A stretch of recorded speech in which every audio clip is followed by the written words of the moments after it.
하나님 아버지, 저희들 오늘도 모여서 성경을 공부할 수 있도록 주님 모든 환경과 또 여건을 마련해 주심 감사드립니다. 주님 함께 처음에 공부를 시작했지만 여러 가지 사정 때문에 지금은 함께 공부하지 못하는 그러한 지체들도 있습니다. 주님께서 그들의 모든 사정을 아시오니 주님께서 그들도 저희와 동일한 그런 은혜로 인도해 주셔서 다시 함께 또 공부하러 모일 수 있도록 인도해 주시기 원합니다. 또한 함께 공부하는 모든 지체들이 주님 이번 학기 끝날 때까지 다 공부를 무사히 마칠 수 있도록 인도해 주시기 원합니다. 주님 지금 시작하는 시간이오니 주님께서 마치는 시간까지 함께 해주시고 오직 우리 주 예수 그리스도께서 영광 받으시기 원합니다. 감사드리며 우리 주 예수 그리스도 이름으로 기도드렸습니다. 아멘. 예, 교회사 세 번째 시간입니다. 그래서 우리가 지난 첫 번째 시간에는 이제 교회의 정의, 그래서 교회가 무엇인가에 대해서 살펴봤고, 두 번째 시간에는 이제 교회사의 성격에 대해서 간단하게 살펴보았습니다. 그래서 이번 세 번째 시간에 이제 교회사의 중요 문제, 특히 성경과 이제 침례와 관련된 중요 문제에 대해서 간략하게 살펴보고, 그 다음에 이제 개별적으로 그 교회사를 7시기로 나눠서 계시록에 나온 2장과 3장에 나온 7 그 교회의 대한 것을 영적으로 적용해서 전 교회사에 걸친 영적으로 적용해서 7시대로 나눠서 이제 각각 개별 시대를 살펴보도록 하겠습니다. 예, 그래서 세 번째 시간은 이제 교회사에 등장하는 주요 문제에 대해서 저희가 살펴보려고 하는데, 일단 여기서는 이제 성경과 침례에 대한 두 문제만 살펴보도록 하겠습니다. 사실 이것 외에도 이슈들이 많이 있죠. 국가 교회 문제라든지, 침례교회는 단 한 번도 국가교회의 형태를 취한 적이 없지만은 사실은 취할 수 있었던 기회도 있었거든요.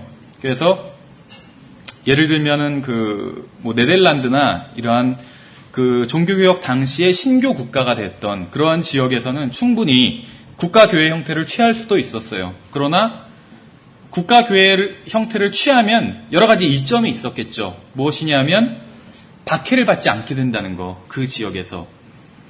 그러나 그것이 성경적인 것이 아니었기 때문에 그러한 국가교회 형태를 취할 수 있었음에도 불구하고 그것을 침례교회 자체가 거부해버리게 됩니다. 예, 그로 말미암아 어떤 그 기존의 국가교회 형태를 취했던 로마 카톨릭과 또 새롭게 국가교회 형태를 취하게 된 루터교회나 장로교회로부터 핍박을 받게 되는 것이죠. 예, 그래서 그런 어떤 국가교회에 대한 이러한 이슈들이 있고, 또 성인숭배 같은 그러한 이슈들도 있겠죠. 그래서 우리가 지난번에 살펴본 것처럼 면죄부라든지 이런 것들도 또 성인 숭배와도 관련이 있게 됩니다. 면죄부라는 것 자체가 예수 그리스도의 그 공로를 교회가 상속했는데, 바로 카톨릭 교회가 그 예수 그리스도께서 행하신 그러한 선한 일들을 팔아먹는 것이죠.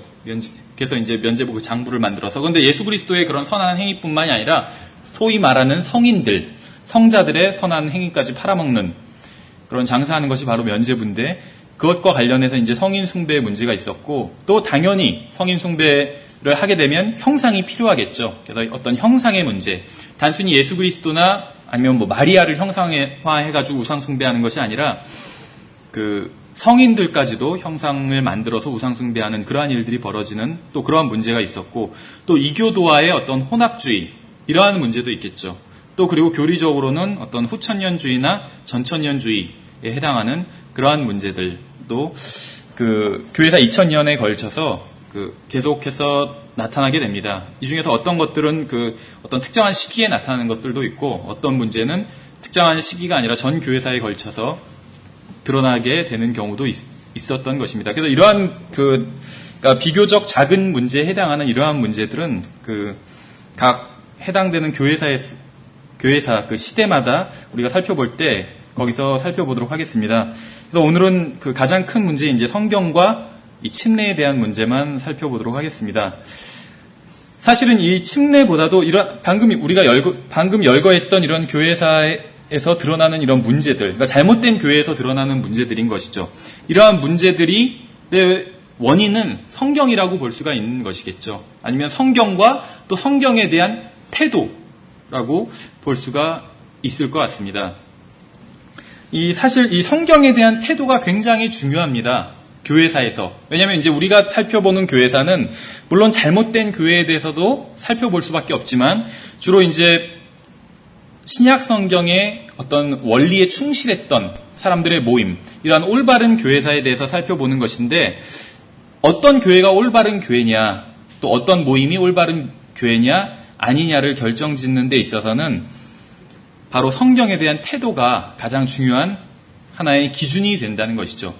왜 이런 말씀을 드리냐 하면, 우리가 뭐 왈덴시안이나 폴리시안이나 뭐 아나베프티스트나 이런 또 까따리나 이런 여러 종류의 우리가 소위 성경대로 믿는 사람이다, 바이블 빌리버다 하는 그런 무리들이 있잖아요. 근데 이 사람들이 크게는 믿음이 우리가 같은 우리의 또 신앙의 선배다 이렇게 부를 수가 있겠지만, 정말 믿었던 거를 하나하나 열거하면서 디테일하게 비교해 본다면 차이가 있을까요, 없을까요? 당연히 차이가 있겠죠. 특히 우리가 지금 현재 믿는 것과 하나하나 디테일하게 비교해 본다면 당연히 차이가 있을 수밖에 없어요. 왜 그러냐면, 이렇게 성경대로 믿는 사람들의 모임 중에는 처음부터 카톨릭 교회에 속하지 않았던 사람들도 있고, 그렇죠. 왈덴시안이나 아니면 폴리시안 뭐 재침례 교도들, 이런 사람들은 처음부터 로마 카톨릭에 속하지 않았던 사람들이죠. 그래서 그런 사람들이 있는 반면에 어떤 카타리 같은 사람들, 이런 사람들은 카톨릭 내부에 있던, 카톨릭을 내부에서 개혁하고자 했던 사람들이었다는 것이죠. 그렇다면 약간 교리적으로 당연히 차이가 있을 수밖에 없겠죠. 근데 교리적으로 우리가 지금 세세하게 믿는 것을 서로 비교해 봤을 때 이 사람들과 차이가 있음에도 불구하고 이 사람들을 성경대로 믿는 사람들이다, 또 우리 신앙의 어떤 선진이다 이렇게 부를 수 있는 것은 이 사람들이 가지고 있었던 성경에 대한 자세 때문인 것이거든요. 성경에 대한 자세. 그래서 우리가 소위 성경대로 믿는 사람이다, 아니면 다른 어떤 지금 현 시대에 있어서도 어떤 다른 그리스도인들과 교제를 나눈다 했을 때, 정말 주님 안에서 교제를 나눈다 했을 때, 어떤 사람이 거듭났다고 해서 다 교제를 나눌 수 있는 건 아닌 것 같아요. 그러니까 어떤 사람이 거듭나는데 교회가 다르다는 이유로 교제를 거부하는 게 아니라, 내가 의식적으로 거부하는 게 아니라 교제를 나누려고 해도 교제가 안 되는 경우들이 있다는 것이죠. 그렇죠. 어떤 잘못된 교리에 오랫동안 물들어가지고 어떤 은사주의나 예를 들면 그런 것들이 바른 교리라고 믿어요, 어떤 사람이. 그런 사람과 만났을 때는 서로 교제가, 그 사람이 정말 진실하게 거듭났다 할지라도 원활하게 이루어지지 않을 수 있다는 것이죠.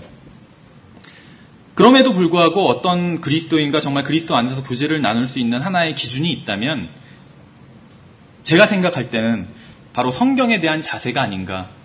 이 사람이 흠정역 성경을, 지금 킹제임스 성경을 읽는다 할지라도 이것이 하나님의 말씀이라고 믿지 않는다면, 킹제임스 성경에 오류가 있다고 생각하면서 킹제임스 성경을 보는 사람이라면 원활하게 교제가 되지 않겠죠. 같은 성경을 본다고 할지라도. 그러나 어떤 사람이 만약에 개역 성경을 보고 있는데 그 사람이 정말 정보가 없고 속아서 또 무지해서 개역 성경이 잘못된 성경이라는 것을 모르는 채 개역 성경을 보는 사람도 있겠죠. 그러나 개역 성경이 하나님의 말씀이다, 오류가 없는 하나님의 말씀이다, 이렇게 믿는 사람도 있을 수 있겠죠. 그런 사람이랑은 비록 다른 성경을 보고 있지만 충분히 교제가 될 수 있지 않을까, 이런 생각을 해봅니다.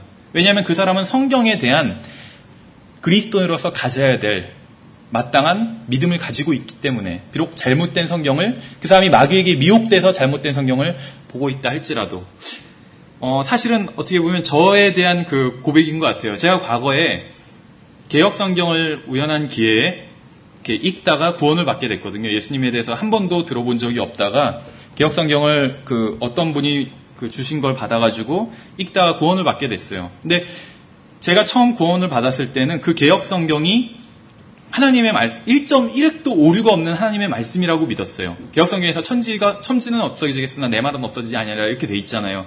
그래서 거기서 없어지지 아니하리라는 그 말씀이 바로 개역 성경인 줄 알았어요. 그래서 그 당시 어떤 책들을 보면은 개역 성경에도 어떤 오류가 있다. 근데 우리도 지금 개역 성경에 오류가 있다고 얘기하잖아요. 근데 우리가 말하는 개역 성경의 오류는 여러 가지 오류가 있겠지만 원문상의 오류를 주로 말하는 것이거든요. 단순한 어떤 번역상의 오류도 물론 있죠. 그러나 번역상의 오류를 문제 삼는다기보다는 원문상의 오류를 문제 삼는 것입니다. 그것이 근본적인 것이기 때문에.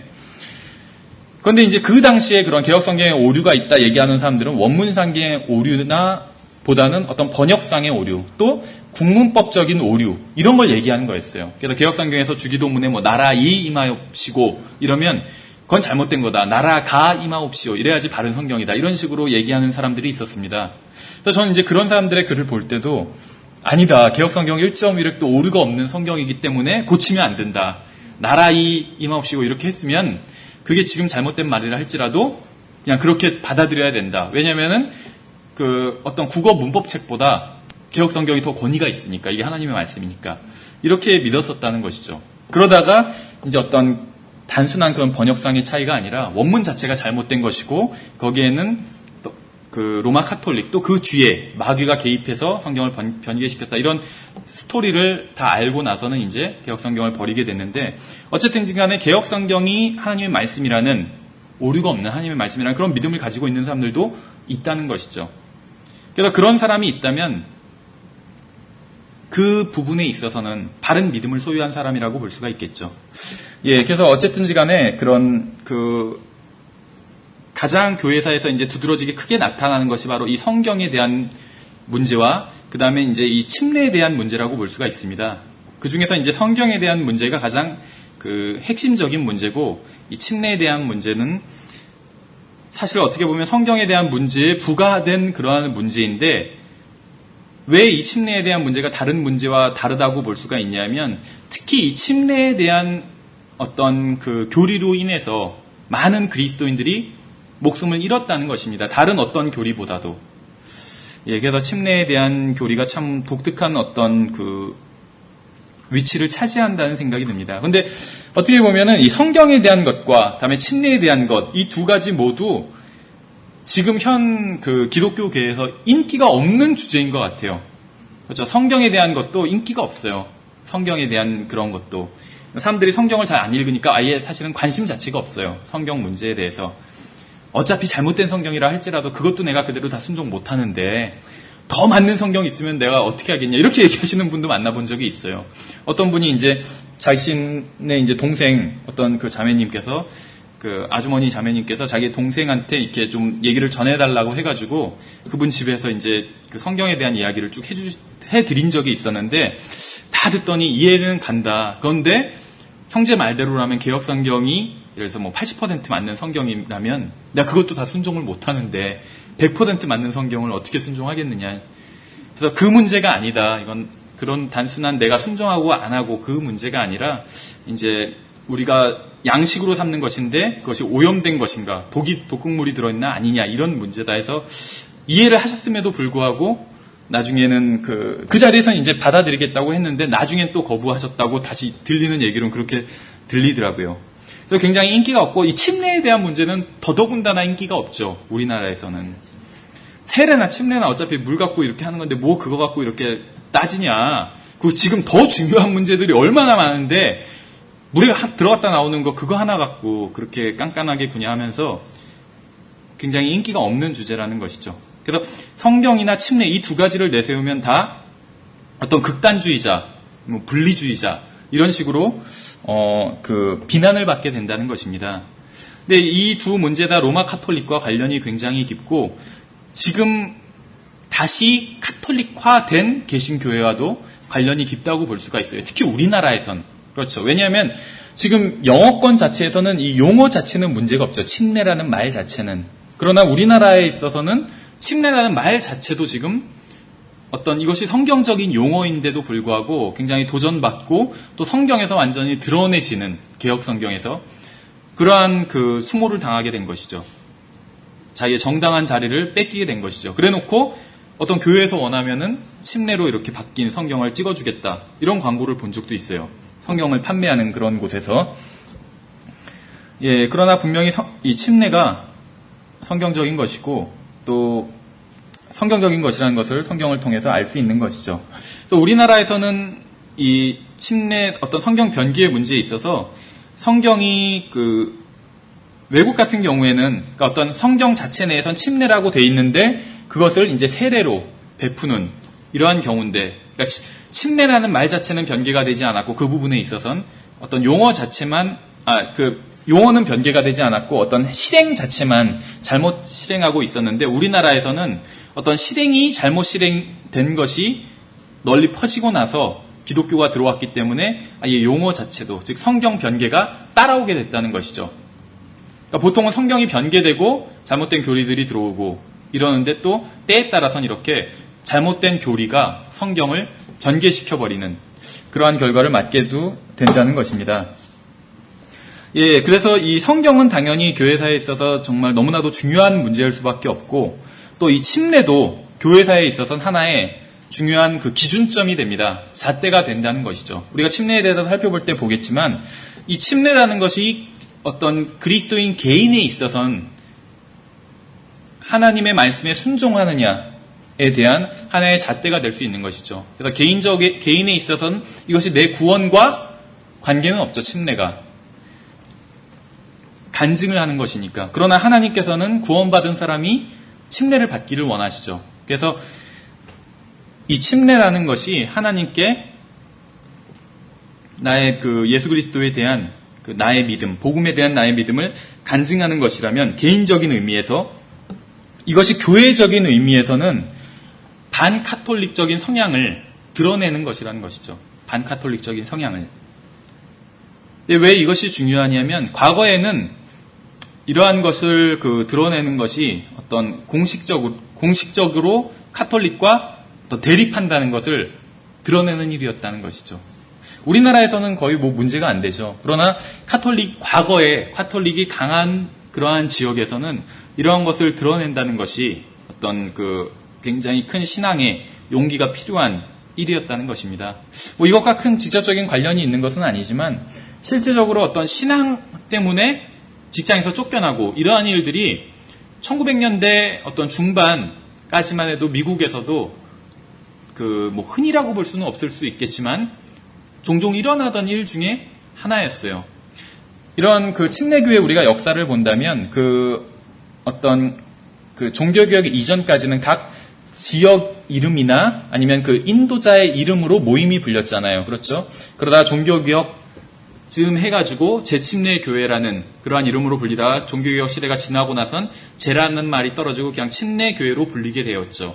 그런데 그 다음엔 침례교회도 변질되면서 어떤 교단을 형성한다거나 남침례교회, 북침례교회 이런 식으로 변질이 되게 되는 것이죠. 나중에 우리가 미국 교회사를 부분을 살펴볼 때 자세히 보겠지만, 이제 그럴 때 그런 침례교회들을 모임들 자체가 변질되는 것으로부터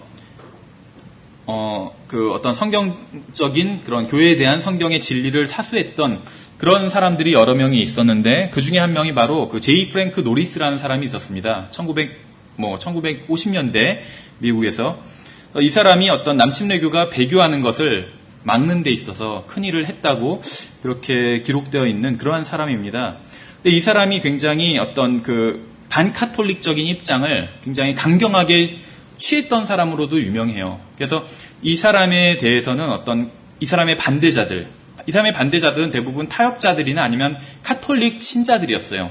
근데 단순히 어떤 교리적인 논쟁만 하던 것이 아니라 실제로 어떤 목숨의 위협도 했고, 또 어떤 명성의 흠집을 내기 위해서 어떤 일을 벌이기도 했고, 그런 경우들이 있었어요. 그래서 이 사람이 카톨릭에 대해서 어떤 성경이 무엇이라고 말씀하시는지에 대해서 담대하게 이렇게 전파를 하니까, 그 지역에 있던 카톨릭 교인이 운영하는 백화점이 있었는데, 그 백화점에서 이 사람의 교회가 굉장히 컸었거든요. 근데 이 사람 교회의 성도들을 다 해고시켜버린 것이에요. 그러니까 어떤 침례교회에 다닌다는 이유만으로, 물론 과거에 목숨을 잃은 것에 비해서는 좀 덜한 박해지만 이렇게 해고를 문자 그대로 당한 적도 있고, 어떤 영적 전쟁들이 벌어졌었다는 것이죠. 근데 이제 지금에 와서는 별다른 의미를 갖진 않죠. 내가 침례교회에 다닌다고 해서 목숨을 위협한다거나 직장에서 내쫓는다거나 이런 일은 벌어지진 않는다는 것이죠. 어쨌든지 간에 침례라는 것이 교회적으로는 반카톨릭 성향을 가지고 있다, 타협하지 않는다, 이런 것을 드러내는 역할을 한다는 것입니다. 예, 그래서 이제 이 침례가 교회사에서 굉장히 하나의 큰 이슈를 차지하게 되는데, 여기에 대해서는 이제 좀 후에 살펴보기로 하고, 먼저 이제 성경 문제에 대한 것부터 살펴보도록 하겠습니다. 저희가 이제 교회사에 대해서 이렇게 두 개의 교회사가 있다고 말씀을 드렸죠. 그래서 하나의 이제 참된 교회가 있고, 거짓된 교회가 있고, 이 두 개가 원래 처음부터 있었다는 것이죠. 처음에 하나의 교회가 있다가 둘이 갈라진 것이 아니라 처음부터 두 개의 교회가 존재했던 것이죠.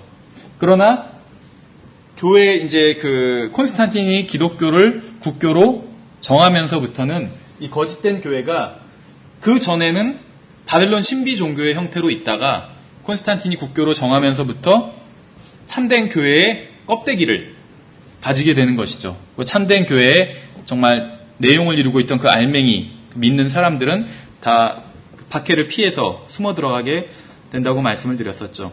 근데 이제 교회사의 어떤 역사를 여러 가지로 비유할 수 있겠지만 이 교회 참된 교회의 이 역사가 강이라면 물론 거짓된 교회도 이제 강으로 비유할 수가 있겠죠.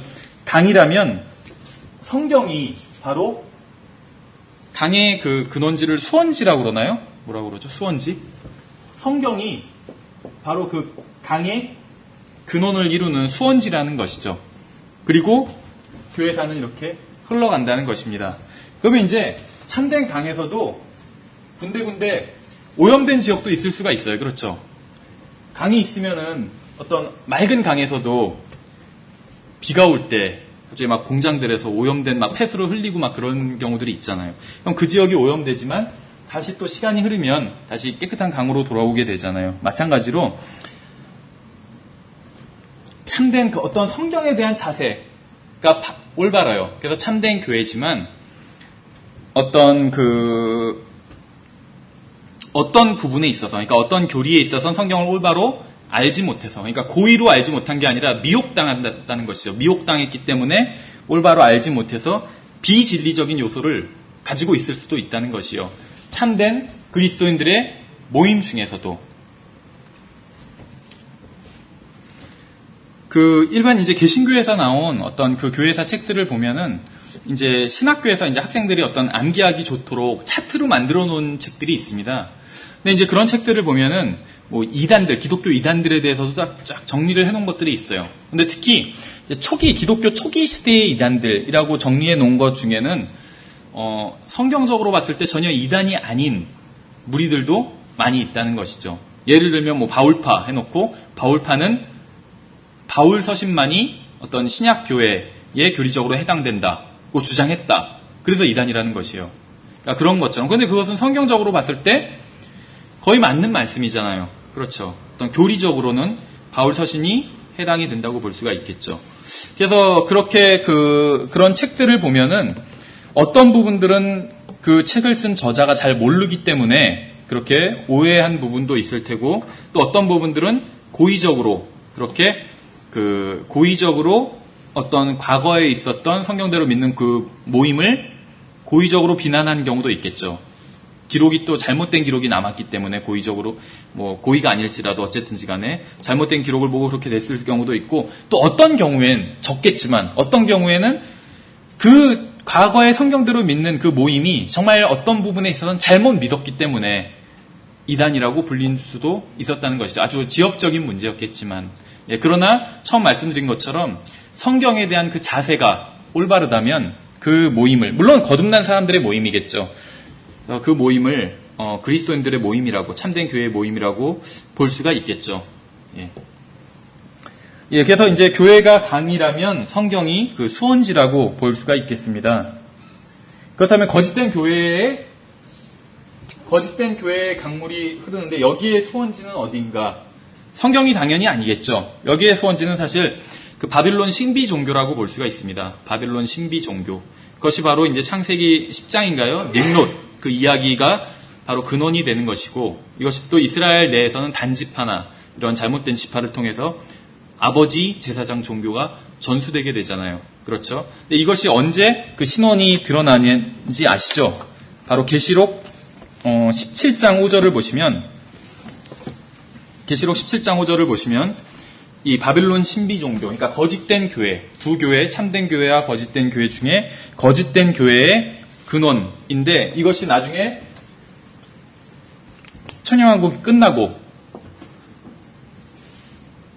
물론 대환란 때 이제 그 신원이 다 드러나고 천년왕국이 끝나고 불못에 던져지게 되겠죠. 그래서 계시록 17장 5절을 보시면 그 여자의 이마에 한 이름이 기록되어 있을 때 신비라 큰 바벨론이라 바빌론 신비 종교를 말하고 있는 것이죠. 땅의 창녀들과 가증한 것들의 어미라 하였더라.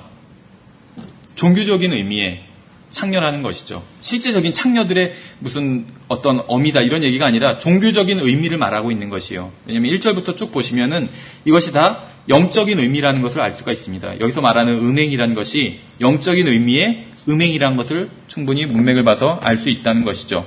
그래서 이 바빌론 종교가 기독교가 공인되기 전에 콘스탄틴 이전에는 로마 제국을 통해서 로마 제국의 종교예요. 바빌론 종교가 그대로. 그렇죠. 로마의 여러 신들을 섬기던 참된 교회를 박해하잖아요.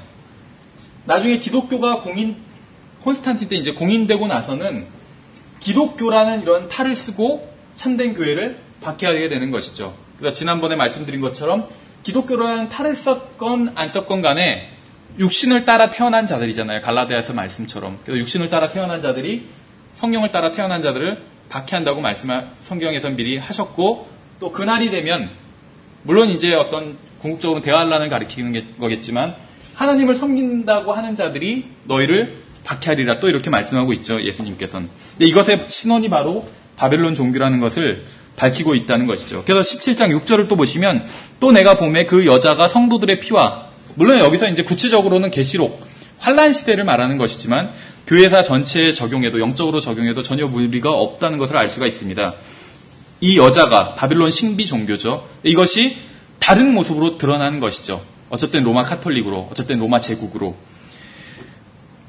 그 여자가 성도들의 피와 예수님의 순교자들의 피에 취하였으므로 내가 그 여자를 보고 크게 놀라며 이상히 여기니, 성도들의 피에 취했고 박해한 것이죠. 근데 사도 요한이 보고 놀랬어요. 왜냐하면 교회의 모습을 하고 있기 때문에 이 여자가. 그렇죠. 그랬더니 천사가 이상히 여기지 말라고. 그래서 이 신원을 다 밝혀주는 것이죠.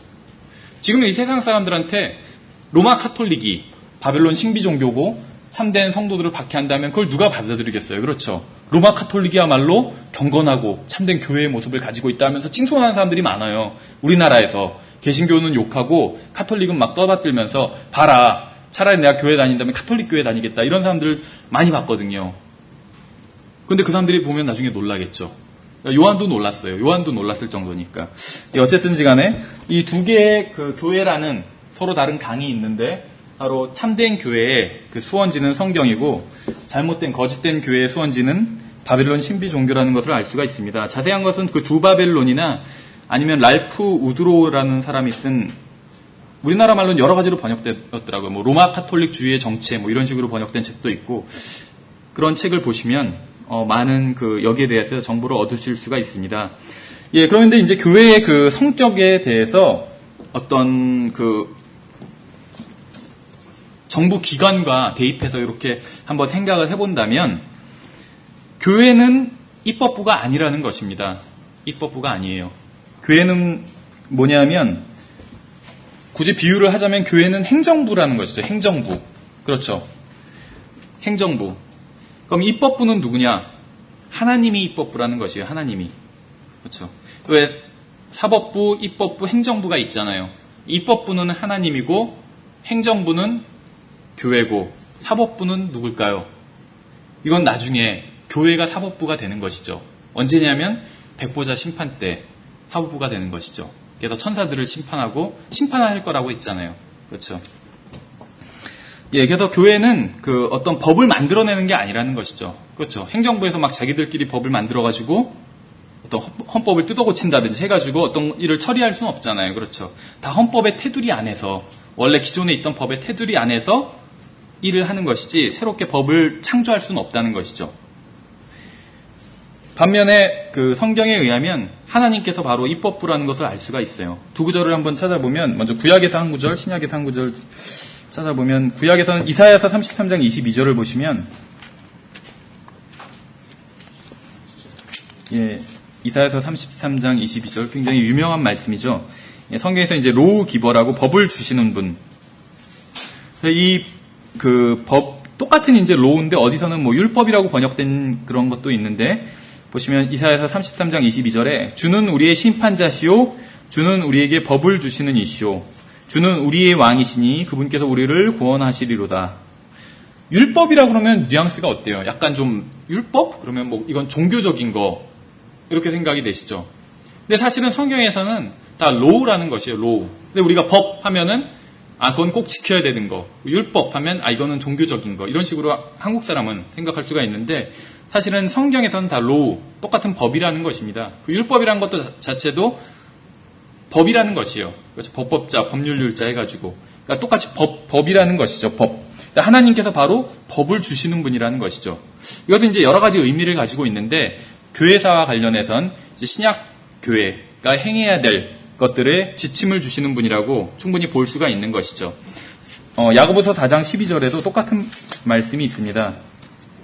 신약 성경에 야고보서 4장 12절을 보시면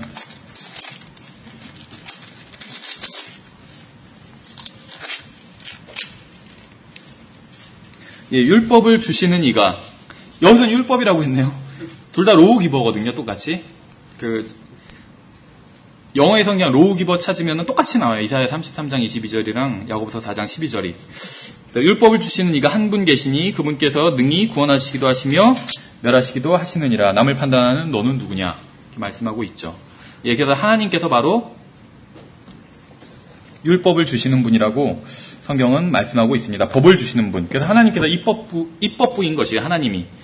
성경은 교회의 헌법인 것이죠. 결국엔. 가장 근원적인 법이라고 볼 수가 있어요. 성경이. 그래서 이 테두리에서 나가면 안 돼요. 왜냐하면 그 법을 주신 분이 하나님이기 때문에 교회는 성경을 고칠 권한이 없다는 것이죠.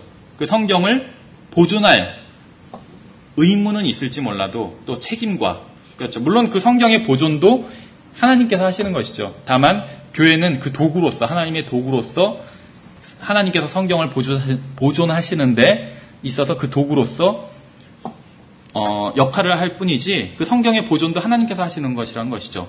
그러니까 하나님께서 성경을 무호하게 영감으로 주시고 또 섭리로 보존하시잖아요. 그러니까 영감으로 주신 것과 보존이 모두 다 하나님이 주체라는 것입니다. 사람이 아니라. 주신 분도 하나님이시고 보존하시는 분도 하나님이세요. 그러나 주실 때도 사람의 도구를 사용하셨잖아요. 그렇죠. 사람이라는 도구를. 또 보존하실 때도 사람의 도구를 사용하신다는 것이죠. 하나님께서. 그래서 어쨌든지 간에 교회는 이 성경을 마음대로 뜯어 고치거나 법을 자신들이 제정하는 것이 아니라 이 성경의 테두리 안에서 있어야 된다는 것이죠. 그래서 교회는 지금 어떤 행정부와 같은 위치를 차지하고 있다는 것입니다. 나중에는 백보자 심판에는 사법부의 위치로 변하게 될 것이죠. 그래서 어떤 분은 이런 얘기를 하셨어요. 목사는 무엇이냐 하면 목사는 공무원이다. 이렇게 얘기를 하셨어요. 목사는 공무원이라고. 근데 우리나라에선 공무원 하면은 좀 인식이 약간 철밥통 막 이런 식으로 그냥 거저 먹는 사람들 막 이런 인식도 있고, 그렇게 플러스 마이너스로 따지면 플러스라고 생각하지는 않아요. 그렇죠. 그러니까 자기가 되고 싶은 직업으로는 플러스일지 몰라도 어떤 사람이 공무원이다 하면은 그거에 있어서는 그렇게 굉장히 훌륭한 사람이다 이렇게 생각하진 않는다는 것이죠.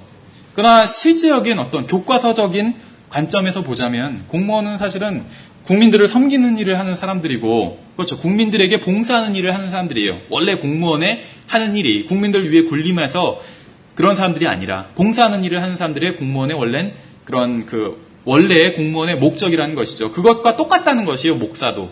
그렇죠. 하나님께서는 교회가 어떻게 보면 사용하게 하기 위해서, 교회를 세우기 위해서 목사를 선물로 주신 것이잖아요. 그렇죠. 목사와 복음 전도자를 선물로 주셨다는 것이죠. 하나님께서. 그래서 교회의 어떤 지역교회의 목사는 공무원과 같다는 것이에요. 성도들을 섬기는 일을 하는 그러한 사람이라는 것이죠. 근데 이렇게 얘기를 하면 대부분 다 받아들일 거예요. 그렇죠. 크게 받아들이는데 큰 문제가 없죠. 그러나 이걸 실행하는 데 있어서는 문제가 발생하더라고요. 무슨 말씀이냐 하면 실제로 어떤 사람이 한 교회에 다니다가 다른 교회로 옮길 수가 있겠죠. 여러 가지 이유로. 물론 잘못된 교회로 옮기는 거 말고, 이단에 빠지거나 아니면 잘못된 교회로 옮기는 그런 것 말고, 예를 들면 우리 같은 경우에도 흠정역 성경을 쓰는 그런 교회예요. 전천년주의고 건전한 교회. 그런 교회 다니다가 비슷한 성향의 다른 지역에 있는 교회에 옮길 수가 있겠죠. 충분히. 여러 가지 개인 사정으로 옮길 수도 있겠고. 물론 그 교회 다니는 동안에는 그 지역교회에서 주님을 신실하게 섬겨야 되겠지만 뭐 이 교회 다녀보고 저 교회 다녀보고 이런 것은 아니죠. 그러니까 한 교회에서 주님을 신실하게 섬겨야겠지만 사정에 따라서는 교회를 옮길 수도 있다는 것이죠. 그럴 때 어떤 목사님은 흠청형 믿는 목사님인데 킹제임스 성경을 믿는 목사님인데도 막 반대를 하시고 못 옮기게 하시는 분들도 있더라고요. 근데 어떤 분은 형제한테는 이 교회가 저 교회가 우리 교회 말고 저 교회가 더 맞는 것 같다고 그 교회에서 신앙생활을 해보시라고 또 옮기는 데 있어서 적극적으로 도와주시는 분도 있더라고요. 후자가 성경적인 것이죠. 어떤 공무원으로서의 일을 충실히 하는 것이죠. 그렇죠. 어떤 사람이 서울에서도 구들이 많잖아요. 그러면 무슨 뭐 광진구도 있고 무슨 성북구도 있고 구로구도 있고 다른 구에서 다른 구로 옮긴다고 해서 이 구청에 있는 공무원이 막 반대하거나 그러지 않잖아요. 그렇죠. 그러면 이상한 것이잖아요. 당연히 저쪽으로 같은 국민이니까 그래도 옮길 수 있다는 것이죠. 정말 하나님께서 우리 지역교회도 하나의 목장이고 또 그 지역교회 목사를 뭐 또 작은 목자로 세우신 것이라면 다른 지역교회도 그 교회가 이단이거나 뭐 이상한 교회가 아니라면 건전한 교회라 했을 때 다른 지역교회도 하나의 주님의 목장이라고 볼 수가 있잖아요. 그럼 주님의 양이 여기에 있던 저기 있던 저쪽 교회에 있던 상관이 없는 것이잖아요. 그렇죠. 내 지역교회 목사의 소유가 아닌 이상은 그 양이. 그러나 지금에 있어서 지역교회 목사님들 중에는 양떼를 자기 소유라고 생각하시는 분들도 있다는 것이죠. 그것도 결국에는 물론 이제 로마 카톨릭처이나 어떤 잘못된 교회처럼 노골적인 형태로 드러나지는 않지만 어떤 잘못된 성직 제도에서 어떤 목사가 더 우월하다는, 그렇죠. 그러한 우월한 지위에 있다는 그러한 잘못된 성직 제도에서 나온, 자그마한 누룩이 아닌가, 그렇게 생각을 해봅니다. 예, 그래서, 교회에 있어서 어떤 성경이 갖는 위치에 대해서 한번 생각을 해봤는데, 아까 처음에 말씀드렸던 것처럼, 어떤 실질적인 믿음에 있어서는 약간의 차이가 있을 수는 있지만, 우리가 다른 어떤 사람들에 대해서 그 사람이 성경대로 믿는 사람이다, 그렇게 인정해 줄 수 있는 건 바로 성경에 대한 자세라고 말씀을 드렸었죠. 성경에 대한 자세. 그래서 항상, 이제 관련된 얘기가 나왔을 때마다 말씀을 드리는 건데, 모든 그리스도인이 성경에 의하면 사실은 모든 그리스도인을 포함한 모든 사람들이 다 미혹돼 있어요. 누구한테 미혹돼 있냐면 마귀한테 미혹돼 있어요. 그렇죠. 모든 잘못된 교리의 근원이 마귀니까. 어떤 사람은 굉장히 정도가 심하게 미혹돼 있고 어떤 사람은 약하게 미혹돼 있고, 미혹돼 있다는 것에 대해서는 미혹돼 있다는 것은 다 동일하다고 볼 수가 있겠죠. 그래서 계시록에서는 마귀를 잡으니까 곧 옛뱀이요 모든 사람을, 온 세상 사람들을 미혹하던 자라, 이렇게 말씀하고 있잖아요. 미혹하고 있다는 것이죠.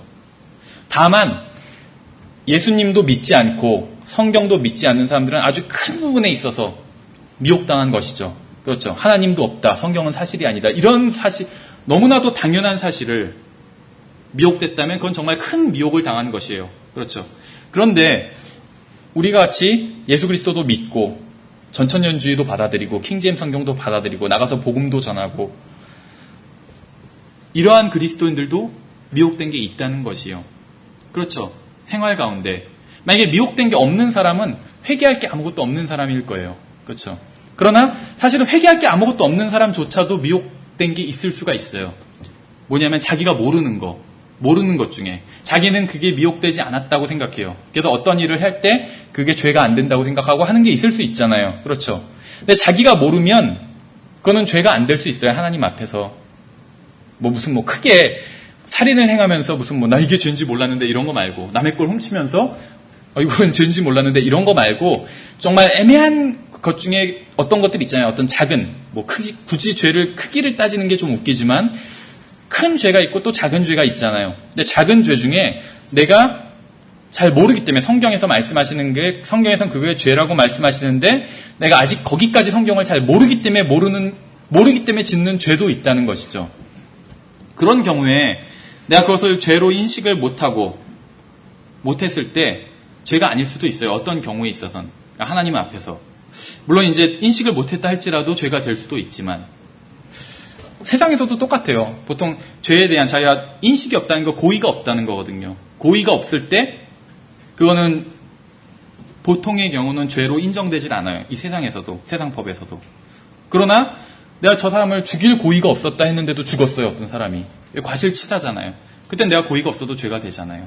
일반적으로는 고의가 없을 때는 죄가 안 되는데 경우에 따라서는 고의가 없다 할지라도 죄가 되는 경우도 있다는 거예요. 세상에서도. 근데 성경도 마찬가지라는 거예요. 하나님 앞에서. 왜 이런 말씀을 드리냐면 그리스도인이라 할지라도 나조차도 미혹된 게 있을 수 있다는 것입니다. 왜냐면은 그래서 그리스도를 날마다 닮아가야 되는 것이고 또 성경을 읽고 공부하는 것이요. 왜냐면 성경에 나 자신을 비춰보려고 하나님 앞에서 내가 어떤 모습인지 하나님 앞에서 내가 어떤 모습인지 정확하게 보여줄 수 있는 것은 이 세상에 성경밖에 없잖아요. 그래서 성경을 읽고 날마다 내가 비춰보는 것이죠. 그랬을 때 이 세상에서 여태까지 살았던 사람 중에 성경을 하나님 빼고 예수 그리스도 빼고 성경을 가장 많이 알았던 사람이 누구일까요? 사람마다 다양하겠죠. 뭐 요한일 수도 있어요. 사도 요한. 아니면 사도 바울일 수도 있어요. 잘은 모르지만 어떤 걸 보면 사도 요한인 것 같기도 하고 어떤 거 보면 바울인 것 같은데 바울이 자기가 죄인 중에 우두머리라고 했잖아요. 그걸 봤을 때는 바울인 것 같아요. 왜냐하면 성경을 많이 아니까 하나님 앞에서 자기의 모습을 온전히 다 비춰보게 된 거예요. 그러니까는 우리가 거울로 봤을 땐 큰 문제를 못 느끼는데 특히 이상한데 그렇다고 하더라고요. 보통 거울을 보면 남자 여자 반응이 다르대요. 여자들은 거울을 보면 너무 뚱뚱해 보이고 못생겨 보인다 이렇게 생각을 한대요. 보통 어디 고쳤으면 좋겠다 이렇게 생각하는데 남자들은 거울을 보면 잘생겼다 이만하면 잘생겼다 이렇게 생각을 한대요. 보통 남자들이 더 뭔가 잘못된 것이죠. 어쨌든 간에 거울로 봤을 때는 별로 문제가 없어요. 근데 현미경으로 막 자세히 보니까 굉장히 큰 문제가 발견될 수도 있잖아요. 그렇죠? 그러니까 더 자세히 볼수록 더 많은 문제를 발견할 수 있다는 것이죠. 그래서 왜 갈매기에 대한 옛날에 소설이 있었잖아요. 거기서 뭐 가장 높이 나는 새가 가장 멀리 본다. 그러니까 어떤 사람은 그걸 패러디해가지고 가장 낮게 나는 새가 가장 자세히 본다. 뭐 이런 식으로 패러디도 했다고 그러는데 그건 마찬가지로 성경을 더 자세히 보고 하나님을 더 많이 알아갈수록 또 예수 그리스도와 더 가까워질수록 자기 자신에 대해서는 더 자세히 보게 될 수 있는 것이죠. 그랬을 때 사도 바울이 그냥 거울로 봤을 때는 이 정도면 뭐 깨끗하지 손을 봐도 그렇게 생각했는데 이걸 막 전자현미경으로 보니까 세균이 막 드글드글한 걸 보게 된 거죠. 그러니까 자기가 죄인 중에 우두머리라고 그렇게 얘기를 한 것이죠. 자기가 보는 관점으로는 가장 정확하게 본 것이니까 자기 자신에 대해서. 그래서 모든 그리스도인들이 사도 바울까지도 어쩌면 마귀에게 속는 부분이 있었다는 것이요. 왜냐하면 모든 사람이 죄인이라고 했을 때 누구누구는 빼고가 아니라는 것이죠. 모든 사람이 말 그대로 모든 사람이 다 죄인이라고 말씀하고 있는 것이요. 그리스도인들 포함해서. 그러나 차이가 있다면 우리는 구원받고도 죄 짓잖아요. 그래서 구원받은 죄인들이고 밖에 있는 사람들은 구원받지 않은 죄인들이죠. 죄인이라는 것에서는 차이가 없어요. 용서받은 죄인, 용서받지 못한 죄인. 물론 밖에 있는 사람들도 용서받을 수 있는 것이죠. 그래서 복음을 전하는 것이겠죠. 그래서 어쨌든지 간에 올바른 그리스도인이라 할지라도 믿는 교리 가운데도 잘못이 있을 수 있고 죄가 있을 수도 있다는 것입니다. 그래야 한다는 게 아니라 그러면 안 돼요. 다른 것을 믿고 죄가 없어야 돼요. 있으면 자백해야 되고 그러나 실제적인 면에 있어서는 죄가 있을 수 있다는 것이죠. 교리도 좀 잘못된 걸 믿는 사람들도 있다는 것입니다. 충분히. 그럼에도 불구하고 성경이 하나님의 말씀이다라는 것을 믿는다면 그 사람은 바른 성경에 대해서 바른 믿음을 가지고 있다. 아니면 우리가 흔히 말하는 대로 바이블 빌리버다. 성경대로 믿는 사람이다. 이렇게 평가하고 얘기할 수 있다는 것이죠. 다른 말로 하면 바이블 빌리버라는 것이 어떤 오류가 없는 사람이 아니라 자기는 오류가 있지만 성경에는 오류가 없다고 믿는 사람이 바이블 빌리버라는 것이죠. 그래서 어떤 분들이 막 논쟁하는 편지를 통해서 큰 논쟁은 아닌데 얘기하는 걸 들었는데 서로 다른 나라 사람이에요. 근데 이제 한쪽 사람이 다른 그 사람한테 당신은 지금 속고 있다 어떤 형제들한테 그렇기 때문에 당신이 그 형제들을 지원해주고 있는 거다 이렇게 얘기를 했어요. 그러니까는 그 사람이 뭐라고 했냐면 내가 어디에 속고 있는지 어디에 미혹돼 있는지를 얘기를 해달라고 그렇게 얘기를 하더라고요. 그렇죠. 어떤 사람이 나한테 당신은 잘못 믿고 있다 속고 있다 하다면 그걸 막 확 육신이 나와서 싸우는 게 아니라 뭐 나만 잘못 믿냐 뭐 너는 뭐 그러면서 싸우는 게 아니라 내가 어디를 미혹돼 있는지 그거를 지적해달라고 하나님의 말씀으로 그 상대방에 대해서 인신공격으로 받아치는 것이 아니라 그렇게 얘기를 하더라고요. 근데 그게 바로 성경대로 믿는 사람들의 자세가 아닌가 그런 생각이 들더라고요. 예, 그래서 지난번에도 지난 그 학기에도 얘기를 했었던 것 같은데 성경대로 믿는 사람이다. 그러니까 바이블 빌리버다. 바이블 빌리버라는 말 자체는 사실은 성경대로 믿는 사람이란 말이 아니라 성경을 믿는 사람이잖아요. 그렇죠? 바이블 빌리버라는 말이. 그래서 지난 시간에도 이렇게 정의를 했었는데 바이블 빌리버가 뭐냐?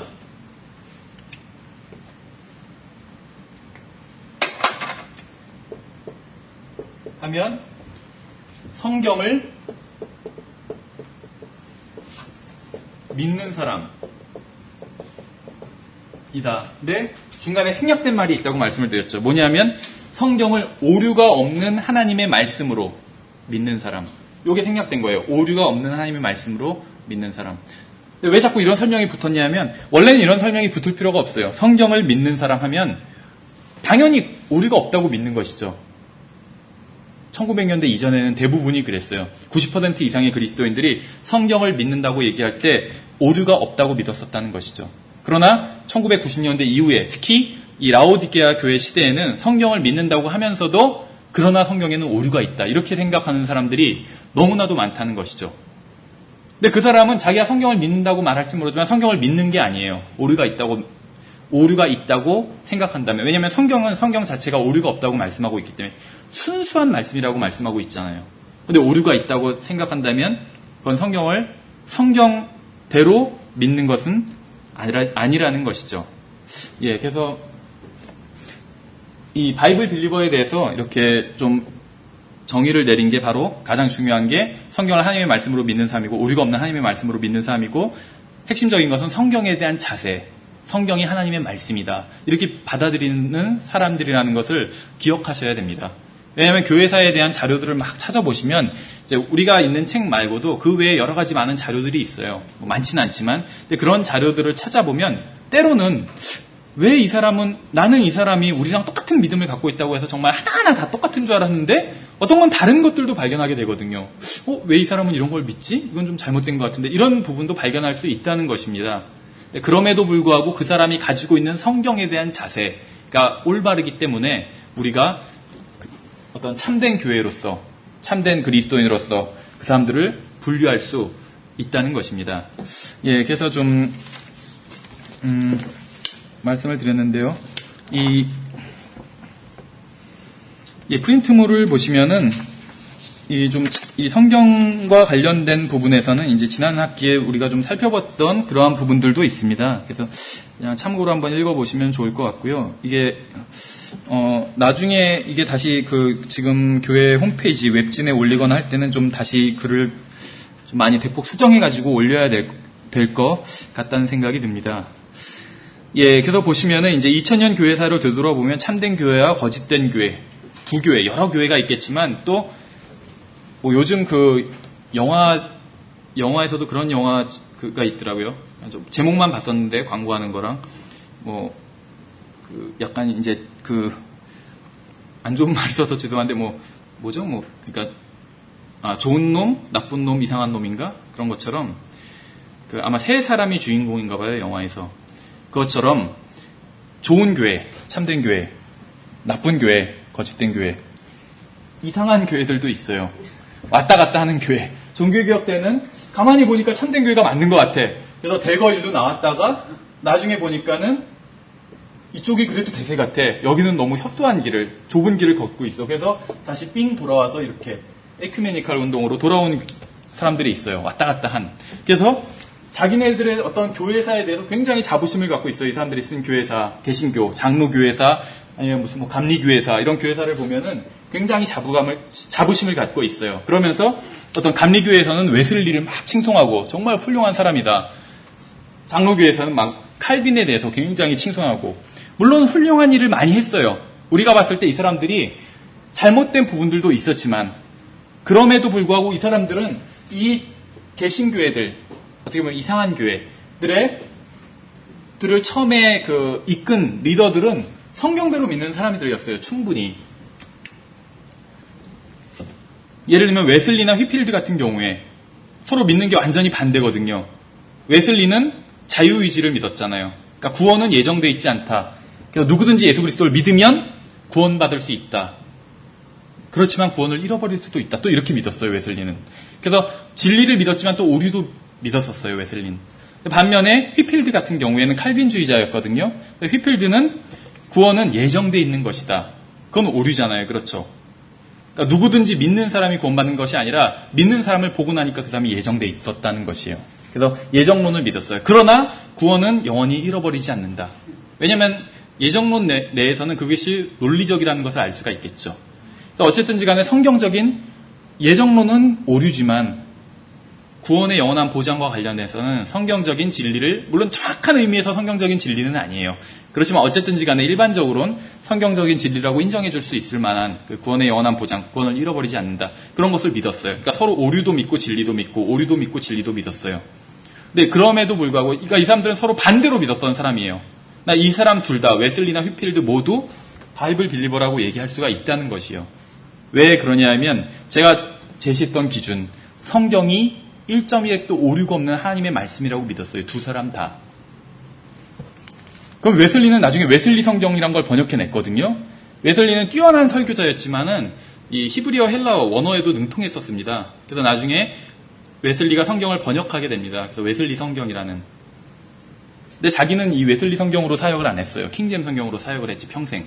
근데 나중에 웨슬리 성경을 번역을 해놨어요. 자기가 번역한 성경을. 근데 그건 왜 그랬냐면 그 당시 학자들이 하도 킹제임 성경이 잘못됐다고 하니까 자기가 이제 원어 지식이 있으니까 성경을 번역했을 뿐이지 자기가 평생 믿고 읽고 가르치고 전파한 성경은 킹제임 성경이었거든요. 그리고 그것이 바로 하나님의 말씀이라고 믿었어요. 킹제임 성경이 하나님의 말씀이다. 이런 말을 한 적은 없어요, 웨슬리가. 제가 아는 한도 내에선. 그러나 웨슬리가 하나님께서는 이렇게 말씀하셨습니다 하고 킹제임 성경을 인용했어요, 항상. 그럼 결과론적으로는 같은 것이죠.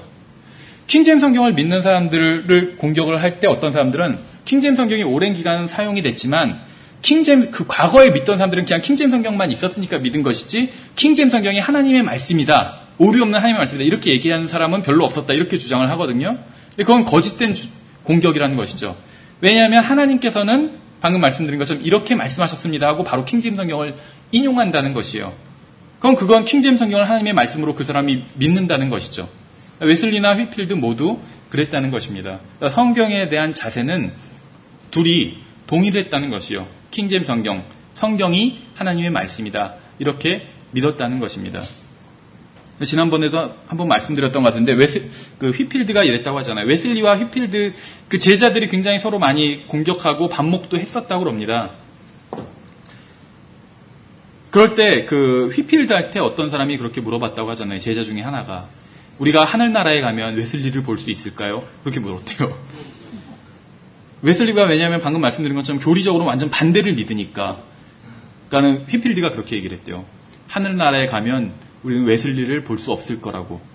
그래서 왜 볼 수 없냐 하면 웨슬리는 하나님 보좌에 너무나도 가까이 있고 우린 너무나도 멀리 있기 때문에 멀리서 이렇게 바라봐야 될 거라고.